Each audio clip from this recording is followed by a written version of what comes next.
Hello friends, स्वागत है आप सभी का एक बार फिर हमारे YouTube channel amazing GK and current affairs by Urvi पर। दोस्तों, आज मैं आपके लिए लेकर आई हूँ 18 अगस्त 2021 के most important current affair question and answer in Hindi. जी हाँ दोस्तों, आज की इस वीडियो में हम आज के most important current affair GK question answer पढ़ेंगे। इससे पहले दोस्तों, यदि आपने अभी तक हमारे चैनल को सब्सक्राइब नहीं किया है तो सब्सक्राइब करना ना भूलें, साथ ही बेल आइकन पर प्रेस करके ऑल पर भी टिक कर दें, जिससे कि हमारी सभी वीडियो सबसे पहले आप तक पहुँचे। तो चलिए दोस्तों, शुरू करते हैं आज की वीडियो। आज का हमारा फर्स्ट क्वेश्चन है, टोक्यो पैरालंपिक खेलों में भारत की तरफ से कितने पैरा खिलाड़ी भाग लेंगे? तो कितने खिलाड़ी भाग लेंगे? 54। ग्रीष्मकालीन पैरालंपिक खेलों का आयोजन 24 अगस्त से 5 सितंबर 2021 तक जापान के टोक्यो में किया जाएगा। टोक्यो पैरालंपिक में भारत की तरफ से अब तक का सबसे बड़ा भारतीय दल भेजा जा रहा है और इसमें करीब 54 पैरा खिलाड़ी 9 खेल विषयों में भाग लेने जा रहे हैं। और ये तो आप जानते ही होंगे कि इसके अलावा ग्रीष्मकालीन टोक्यो ओलंपिक 2020 खेलों का आयोजन टोक्यो जापान में ही हुआ, और जो कि कब से हुआ था? 23 जुलाई से 8 अगस्त तक हुआ है। नेशनल बैंक ओपन का खिताब किसने जीता है? तो ये किसे मिला है? ये दानिल मेदवेदेव को मिला है। टोरंटो में हुए फाइनल में राइल ओलपेल्का को हराकर दानिल मेदवेदेव ने नेशनल बैंक ओपन का खिताब अपने नाम पर कर लिया है। किस राज्य के हबीबगंज में पहला रेलवे कोच वॉशिंग प्लांट स्थापित किया जाएगा? तो ये कहाँ किया जाएगा? ये मध्य प्रदेश के हबीबगंज में स्थापित किया जाना है। मध्य प्रदेश राज्य के हबीबगंज में रेलवे का पहला कोच वॉशिंग प्लांट स्थापित किया गया। ये automatic washing plant environment friendly है और रेल कोच को धोने के परंपरागत तरीकों में ये 90% कम पानी का इस्तेमाल करेगा। यानी क्या मतलब है इसका? कि 10% पानी से ही पूरे कोच को धुला जा सकेगा। तो इससे क्या होगा? जिसके चलते जल संरक्षण मिशन को भी मजबूती मिलेगी। दोस्तों, जितने भी एक्स्ट्रा फैक्ट बता रही हूँ आप ज़रूर याद रखिए, क्योंकि एग्ज़ाम में ये भी पूछे जा सकते हैं। नेक्स्ट है, पीएम मोदी ने भारत को किस वर्ष तक ऊर्जा स्वतंत्र देश बनाने का लक्ष्य रखा है? तो हमारे प्रधानमंत्री नरेंद्र मोदी जी ने कब तक का लक्ष्य रखा है? 2047 का। और 15 अगस्त 2021 को प्रधानमंत्री नरेंद्र मोदी के द्वारा घोषणा की गई कि नवीनीकरणीय ऊर्जा से कार्बन मुक्त ईंधन पैदा करने के लिए राष्ट्रीय हाइड्रोजन मिशन की शुरुआत की जाएगी और साल 2047 तक आज़ादी के 100 साल पूरे होने पर ऊर्जा के क्षेत्र में देश को आत्मनिर्भर बनाने के लिए लक्ष्य रखा गया है। तो इससे भारत गैस आधारित अर्थव्यवस्था, बिजली से चलने वाली रेलगाड़ी, वाहन आदि के जरिए पूरा देश ऊर्जा के क्षेत्र में आत्मनिर्भर बनेगा। जगन्ना विद्या कानुका योजना किस राज्य में शुरू हुई? तो ये शुरू हुई है कहाँ? आंध्र प्रदेश में, यानी कि बी ऑप्शन सही है।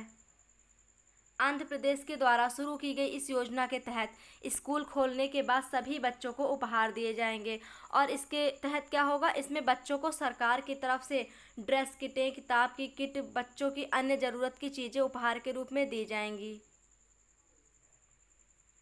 नेक्स्ट है, प्रत्यक्ष कार्यवाही दिवस 2021 कब मनाया गया? तो ये 16 अगस्त को मनाया गया है। आइए इसके बारे में पूरी जानकारी ले लेते हैं। मुस्लिम लीग ने 16 अगस्त 1946 को प्रत्यक्ष कार्यवाही दिवस के रूप में मनाया और जिसमें हिंदू मुस्लिम दंगे को शुरू करके ये साबित करना था कि हिंदू और मुस्लिम समुदाय कभी एक नहीं हो सकता। तो 16 अगस्त 1946 को मुस्लिम लोगों के मोहम्मद जिन्ना के द्वारा सीधी कार्यवाही करने का निर्देश मिला था, जिसमें बंगाल में मुस्लिमों ने करीब 20,000 हिंदुओं को मार डाला था। तो इतिहास में ये दिन प्रत्यक्ष कार्यवाही के रूप में दर्ज किया गया और ये कब मनाया गया है? 16 अगस्त को मनाया गया है। दोस्तों, इस वीडियो के सभी प्रश्न आपके लिए बहुत ज़्यादा इम्पॉर्टेंट हैं, इसलिए आप वीडियो को स्किप ना करके अंत तक ज़रूर देखिए। ई अध्ययन मंच तपस किस मंत्रालय के द्वारा लॉन्च किया गया? तो ये किसने लॉन्च किया है? ये किया है सामाजिक न्याय और अधिकारिता मंत्रालय ने, यानी ए ऑप्शन सही है। TAPAS की फुल फॉर्म क्या है? Training for augmenting productivity and service. और सामाजिक न्याय और अधिकारिता मंत्री कौन है? वीरेंद्र कुमार है, इनका नाम याद रखिए आप, मोस्ट इम्पॉर्टेंट है। निवेशक शिखर सम्मेलन 2021 का आयोजन किस राज्य में किया गया? तो ये कहाँ किया गया है? ये गुजरात में किया गया। गुजरात राज्य के गांधीनगर में निवेशक शिखर सम्मेलन 2021 का आयोजन किया गया है। नेक्स्ट क्वेश्चन है हमारा, वाहनों की आबादी के आधुनिकीकरण के लिए राष्ट्रीय वाहन स्क्रैपेज पॉलिसी किसके द्वारा लॉन्च की गई?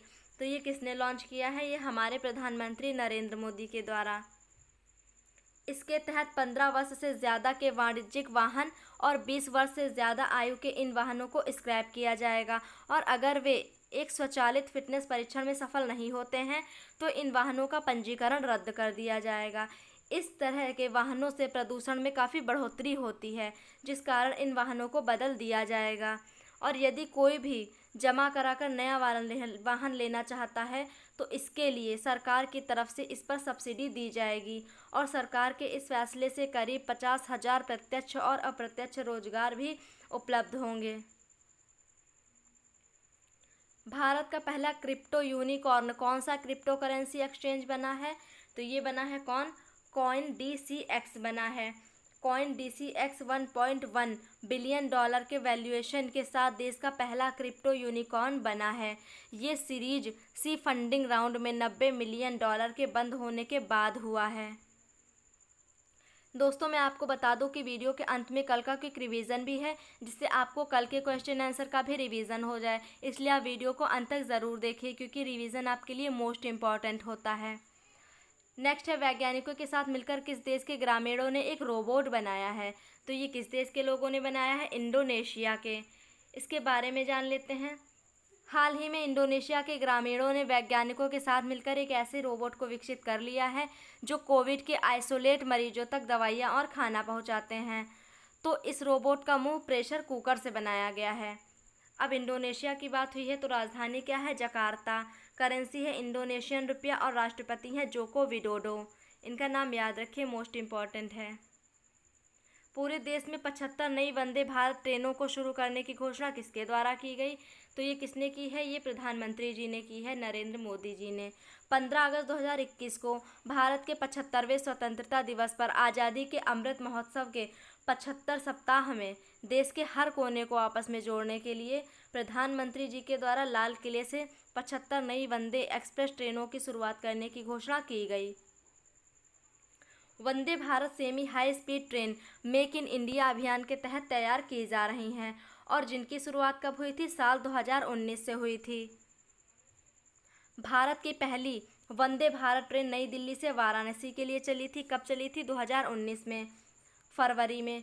और दूसरी इसी साल में चली थी, अक्टूबर 2019 में, जो कि दिल्ली से कटरा के बीच चलाई गई। और इन ट्रेनों की स्पीड कितनी होती है? ये आपको याद रखना है, 180 किलोमीटर प्रति घंटे होती है। नेक्स्ट क्वेश्चन हमारा अफगानिस्तान से रिलेटेड है, जो कि काफ़ी चर्चा में है। किस देश को तालिबानियों ने पूरी तरह से अपने कब्जे में ले लिया? तो ये तो सबको पता है कि अफगानिस्तान को हाल ही में ले लिया गया है। और हाल ही में इस्लामिक चरमपंथी संगठन तालिबान ने अफगानिस्तान की राजधानी काबुल पर पूरी तरह से अपना कब्जा कर लिया, और अब अफगानिस्तान का ज़्यादातर क्षेत्र तालिबानियों के कब्ज़े में आ चुका है। और इससे पहले अफगानिस्तान के माहौल को देखते हुए वहां के राष्ट्रपति भी देश छोड़कर जा चुके हैं। नेक्स्ट है, किस राज्य में 4 नए जिले बनाए जाएंगे? तो ये बनाए जाएंगे छत्तीसगढ़ में। इसका ए ऑप्शन सही है। छत्तीसगढ़ राज्य के मुख्यमंत्री कौन है? भूपेश बघेल ने स्वतंत्रता दिवस के मौके पर जनता को संबोधित करते हुए कहा कि राज्य में 4 नए जिलों का गठन किया जाएगा, जिनका नाम क्या होगा? मोहला, मानपुर, शक्ति, सारगढ़, बिलाईगढ़ और तथा क्या होगा? मनेंद्रगढ़ होगा। ये चारों नाम आप याद रखिए, एग्जाम में पूछे जा सकते हैं। और कहाँ होगा ये भी याद रखिए, छत्तीसगढ़ में। अक्षय ऊर्जा क्षमता के मामले में पूरे विश्व में भारत का क्या स्थान है? तो भारत का स्थान क्या रहा है? चौथा स्थान रहा है। भारत में वर्तमान समय में स्थापित ऊर्जा क्षमता के मामले में भारत ने चौथा स्थान हासिल किया। भारत सौर ऊर्जा के मामले में 5वें स्थान पर है, और पवन ऊर्जा क्षमता के मामले में भी भारत चौथे स्थान पर है। अक्षय ऊर्जा क्षमता में पूरे देश में 100 गीगावाट का प्रमुख लक्ष्य हासिल कर चुका है।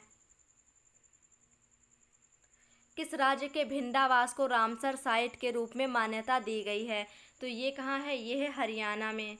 हरियाणा का भिंडावास वन्यजीव अभयारण्य में मानव द्वारा निर्मित ताजा जल आर्द्रभूमि है, जो कि हरियाणा में सबसे बड़ी आर्द्रभूमि है।